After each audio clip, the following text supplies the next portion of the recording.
तो दोस्तों आज का जो हमारा टॉपिक है वो है सेंट्रॉइड। सबसे पहले मैं आपको बता दूं कि सेंट्रॉइड होता क्या है। तो दोस्तों सेंट्रॉइड जो होता है वो किसी भी प्लेन का जो 2D डायमेंशन हमारा होता है, 2D डायमेंशनल जो ऑब्जेक्ट्स होते हैं, जैसे जिसको हम प्लेन भी कहते हैं, जैसे कि स्क्वायर हो गया, ट्रायंगल हो गया, ये सबको क्या कहते हैं? 2 डायमेंशन ऑब्जेक्ट कहते हैं। और 3 डायमेंशन ऑब्जेक्ट क्या होता है? जो हमारा सॉलिड होता है, जैसे कि पिरामिड हो गया, स्फीयर हो गया और प्रिज्म हो गया। ये सब जो होता है, जो सॉलिड होता है, उसे हम क्या कहते हैं? 3 डायमेंशन ऑब्जेक्ट कहते हैं। तो दोस्तों जो 2 डायमेंशन ऑब्जेक्ट होता है उसका जो सेंटर पॉइंट होता है, जो जियोमेट्रिकल सेंटर होता है, उसी को हम सेंट्रॉइड कहते हैं। तो इसका डेफिनेशन क्या हो जाएगा? सेंट्रॉइड का डेफिनेशन हो जाएगा the geometrical centre of the body is called as centroid. यहाँ पर ध्यान देने वाली बात यह है कि जो ओनली जो 2 डायमेंशन ऑब्जेक्ट होंगे, जो 2D ऑब्जेक्ट होंगे, उनका ज्योमेट्रिकल सेंटर को ही हम सेंट्रॉइड बोलेंगे। 3D ऑब्जेक्ट्स का जो ज्योमेट्रिकल सेंटर होगा उसे हम क्या कहेंगे? उसे हम सेंटर ऑफ ग्रेविटी कहेंगे। तो यहाँ पे ये ध्यान रखना है आपको। अब मैं आपको बताऊंगा कि जो डिफरेंट टाइप्स के जो शेप्स होते हैं उनका हम सेंट्रॉइड कैसे फाइंड आउट करते हैं, उसके लिए क्या क्या फॉर्मूले हम यूज़ करते हैं। तो इस कैटेगरी में सबसे पहले हम अभी लेंगे रेक्टेंगल को। तो रेक्टेंगल जो होता है उसका एक बेस होता है और एक हाइट होता है।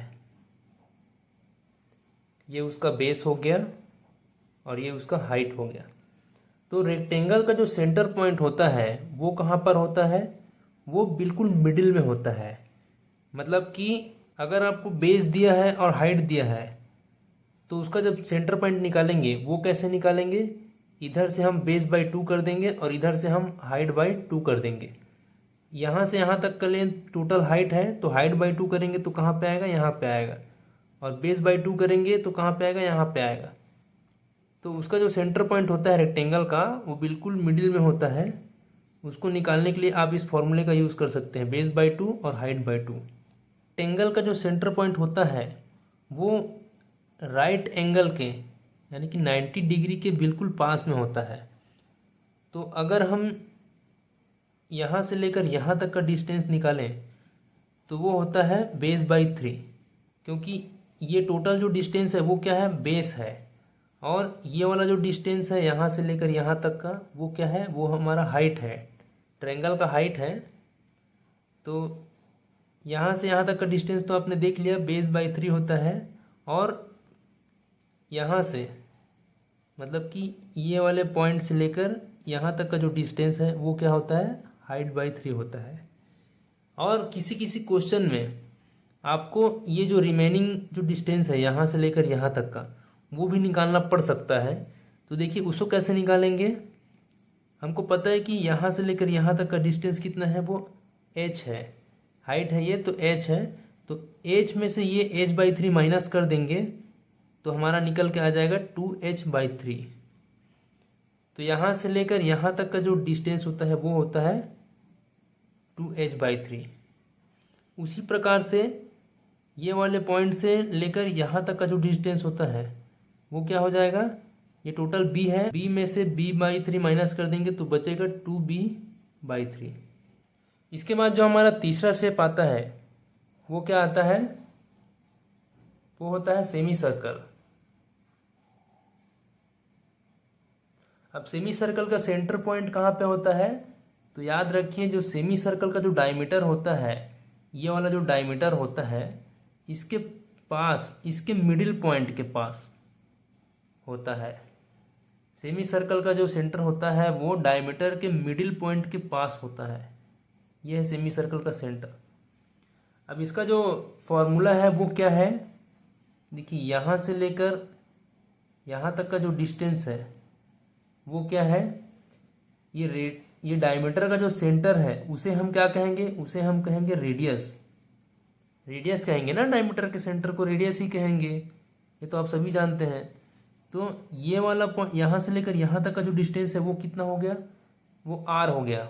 वो रेडियस हो गया, वो आपको क्वेश्चन में गिवन रहेगा, प्रॉब्लम में गिवन रहेगा।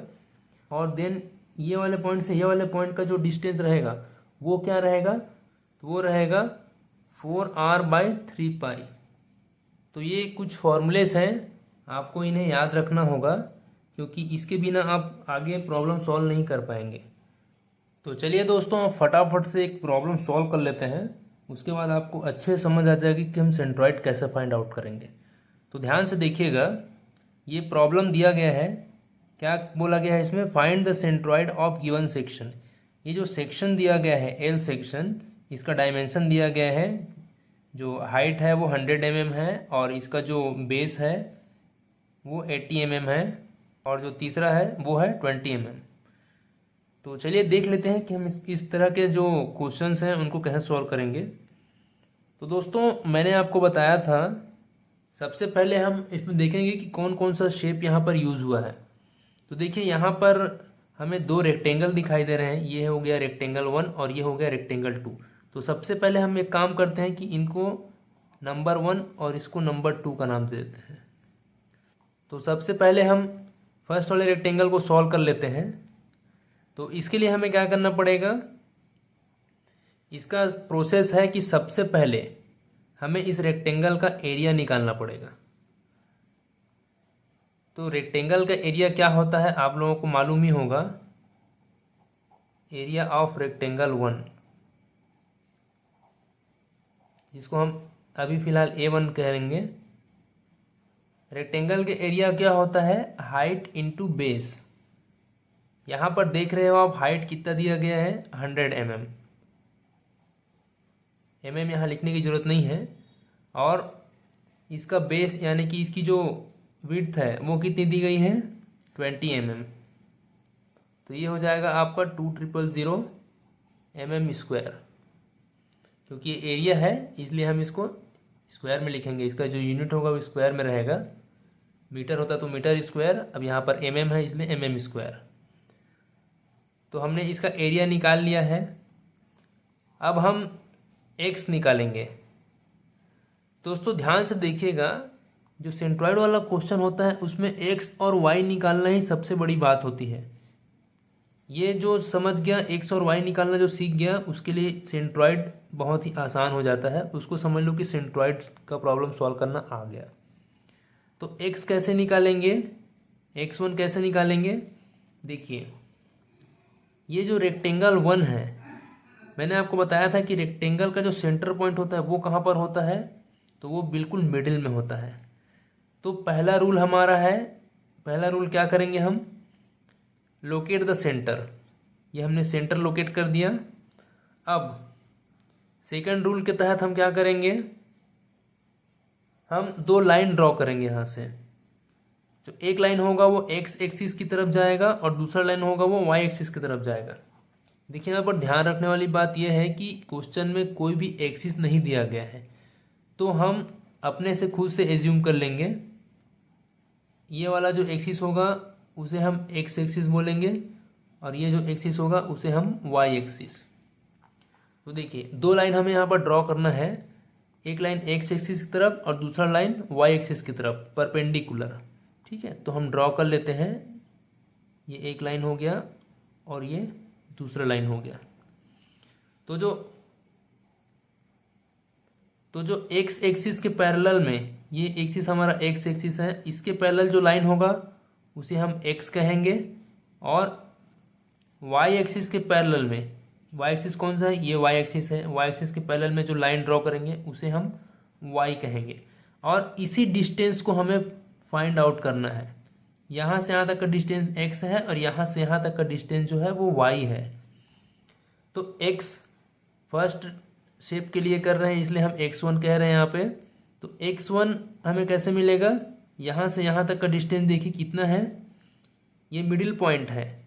ये वाला डिस्टेंस जो है वो 20 mm है, तो उसका जो आधा हो जाएगा, हाफ हो जाएगा, वो कितना हो जाएगा, वो हो जाएगा 10 mm। ठीक है, देखिए आसानी से x1 हमें निकल गया। उसी तरीके से हमें y1 निकालना है। तो y1 कैसे निकालेंगे, यहाँ से लेकर यहाँ तक का जो डिस्टेंस है वो y1 है। तो देखिए यहाँ से यहाँ तक का डिस्टेंस कितना है, 100 mm है। तो उसका जो हाफ होगा, ये मिडिल पॉइंट है, तो मिडिल पॉइंट है मतलब इधर हाफ और इधर हाफ, तो इधर वाला हाफ कितना हो जाएगा 50 mm। एक्स और वाई निकालना बहुत इंपॉर्टेंट चीज़ है, ये आप सीख गए तो समझो आपको सेंट्रॉइड आ गया। अभी मैं आगे और बताऊंगा, आगे मैं और डिफरेंट टाइप के शेप्स लेकर आऊँगा, उसको कैसे सॉल्व करते हैं वो हम देखेंगे। रेक्टेंगल 1 के लिए हमने ये तीनों चीज़ें निकाल ली। अब रेक्टेंगल 2 के लिए हम निकालेंगे, सेम प्रोसेस करेंगे। तो देखिए ये रेक्टेंगल 2 है हमारा, तो सबसे पहले हम क्या निकालेंगे, रेक्टेंगल 2 का एरिया निकालेंगे। यहाँ पर A1 था तो हम इसको A2 बोल देंगे। यहाँ पर रेक्टेंगल का एरिया क्या होता है, हाइट इंटू बेस। यहाँ पर देखिए रेक्टेंगल 2 का हाइट कौन सा है, ये वाला इसका हाइट है, तो हाइट यहाँ पर कितना दिया गया है 20 mm, यहाँ पर लिखेंगे 20। और बेस कितना दिया गया है, देखिए यहाँ से यहाँ तक का जो डिस्टेंस है वो 80 mm है, लेकिन हमको यहाँ से यहाँ तक का नहीं चाहिए, हमको यहाँ से चाहिए, क्योंकि जो हमारा रेक्टेंगल 2 है वो यहाँ से है, ये वाला तो फर्स्ट रेक्टेंगल में काउंट हो चुका है। तो जो हमारा रेक्टेंगल 2 है वो कौन सा, ये है। तो यहाँ से लेकर यहाँ तक का डिस्टेंस 80 है, और यहाँ से लेकर यहाँ तक का डिस्टेंस कितना है 20 है। मैंने ऊपर आपको दिखाया था ये 20 है, ये वाला 20 है और ये टोटल 80 है। तो ये वाला कितना हो जाएगा, 80 में से 20 माइनस कर देंगे तो बचेगा कितना 60। तो यहाँ से लेकर यहाँ तक का जो डिस्टेंस है वो कितना हो जाएगा 60 mm। तो इसका जो बेस है वो कितना हो जाएगा 60 mm, तो टोटल हो जाएगा 1200 mm स्क्वायर। ओके, हमने एरिया निकाल लिया है। अब हम क्या निकालेंगे, फर्स्ट वाले रेक्टेंगल के लिए हमने जैसे x1 और y1 निकाला था, उसी तरीके से हम x2 और y2 निकालेंगे। तो x2 निकालने के लिए मैंने आपको प्रोसेस बताया था। सबसे पहले काम क्या करना है, लोकेट द सेंटर। सबसे पहले हमें एक सेंटर ड्रॉ करना है। मैंने बताया था कि रेक्टेंगल का सेंटर कहाँ पे होता है, तो एकदम बिल्कुल मिडिल पॉइंट में होता है। मिडिल पॉइंट मतलब हाफ इधर और हाफ इधर, उसी तरीके से हाफ इधर और हाफ इधर। देखिए अब सेकेंड पॉइंट हमारा क्या है, यहाँ से हम दो लाइन ड्रॉ करेंगे, एक y एक्सिस की तरफ और एक x एक्सिस की तरफ। तो जो हमारा वर्टिकल लाइन होगा, जो y एक्सिस के पैरेलल होगा, ये यहाँ तक ड्रॉ करना है टोटल y एक्सिस तक। तो y एक्सिस वाला जो लाइन होगा, y एक्सिस में जो लाइन जाके मिलेगा उसको हम क्या बोलेंगे, x बोलेंगे। और x एक्सिस की तरफ जो आके मिलेगा, यानी कि जो y एक्सिस के साथ पैरेलल होगा, उसे हम y बोलेंगे।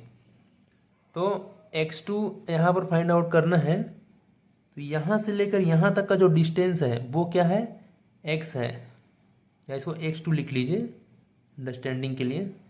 यहाँ से लेकर यहाँ तक का जो डिस्टेंस है वो x2 है। अब हमें यहाँ से यहाँ तक का डिस्टेंस तो नहीं पता, तो हम इसे पार्ट पार्ट में कैलकुलेट करेंगे। देखिए यहाँ से यहाँ तक का डिस्टेंस आपको पता है, ये टोटल डिस्टेंस 60 है, तो इसका हाफ कितना हो जाएगा 30 हो जाएगा। यहाँ से लेकर यहाँ तक 30 हो गया। अब यहाँ से यहाँ तक का आपको पता है कितना है 20 mm। ये वाला जो पोर्शन है, ये वाला वो 20 mm है, ऊपर मैंने लिखा हुआ है। तो ये हो गया 30, क्योंकि 60 का हाफ कितना हो जाएगा 30, प्लस ये कितना है 20, तो 30 प्लस 20 कितना हो जाएगा 50 mm। x2 हमारा निकल के आ गया है। उसी तरीके से अब y2 निकालेंगे। तो y2 कितना हो जाएगा, ये टोटल डिस्टेंस जो है वो कितना है 20 mm है, तो उसका हाफ कितना हो जाएगा 10 mm। y2 निकल के आ गया 10 mm। अब लगभग हमारा 80% काम कंप्लीट हो चुका है। अब हम फॉर्मूले पे आते हैं। तो सेंट्रॉइड का फॉर्मूला क्या होता है, c equals to X bar Y bar. तो इसका फॉर्मूला होता है एक्स बार इक्वल टू होता है a1 x1 plus a2 x2। इसी तरीके से अभी दो शेप है इसलिए हम 1 और 2 तक गए हैं। इसी तरीके से अगर 3 शेप रहता तो a3 x3 भी यहाँ पर ऐड हो जाता, लेकिन अभी दो ही शेप है इसलिए 1 और 2 तक हम पहुँचे हैं। तो a1 x1 plus a2 x2 divided by a1 plus a2। तो इसको तो फॉर्मूले में अब डाटा पुट कर देते हैं। तो A1 का वैल्यू हमारे पास निकल के आया था 2000 इंटू X1 का वैल्यू निकल के आया था 10 mm प्लस A2 कितना है, A2 यहाँ से है 1200 इंटू X2 कितना है 50 डिवाइडेड बाय A1 था 2000 प्लस A2 था 1200। इसको सॉल्व करेंगे दोस्तों, कैलकुलेटर का यूज़ आप लोग को करना है। सॉल्व करेंगे तो हमारे पास निकल के आएगा 25 mm। तो यहाँ पे लिखिए, ऐसे करके लिखना है x bar equal to 25 mm। इसको ऐसे बॉक्स में बंद कर देना है। दोस्तों जो भी आंसर आएगा उसको बॉक्स में बंद करना है, ताकि जो पेपर चेक करने वाले होते हैं उनको आंसर जो है एक बार में दिखाई दे जाए। इससे क्या है, नंबर अच्छे मिलते हैं। इसी तरीके से y बार का फॉर्मूला क्या हो जाएगा, A1 y1 plus A2 y2 divided by A1 plus A2। यहाँ पर देखो A1 x1 था, A2 x2 था, तो y बार के लिए A1 y1 हो जाएगा, A2 y2 हो जाएगा। तो इसी तरीके से फॉर्मूला पुट कर दीजिए। यहाँ पर क्या आ जाएगा 2000 इंटू y1 कितना हमारे पास निकल के आया था, y1 निकल के आया था हमारे 50 mm और y2 है 10 mm। तो हो जाएगा 50 plus 1200 into 10 mm divided by 2000 plus 1200। इसको कैलकुलेट करेंगे तो क्या आएगा 35 mm। तो दोस्तों सेंट्रॉइड हमारा निकल के आ गया है एल सेक्शन के लिए। यहाँ पर नीचे लिखना है centroid x bar y bar equal to 25 और 35 आंसर। तो दोस्तों उम्मीद करता हूँ आपको ये क्वेश्चन और इसका सॉल्यूशन समझ आया होगा। इसी तरीके से और भी मैं अभी वीडियो बनाऊंगा डिफरेंट शेप्स पे। तो वीडियो अच्छा लगा तो लाइक कीजिए और चैनल पर नए हो तो प्लीज़ सब्सक्राइब कीजिए, बेल आइकन को प्रेस कीजिए। चलिए मिलते हैं दोस्तों अगले वीडियो में, तब तक के लिए बाय बाय, टेक केयर, जय हिंद।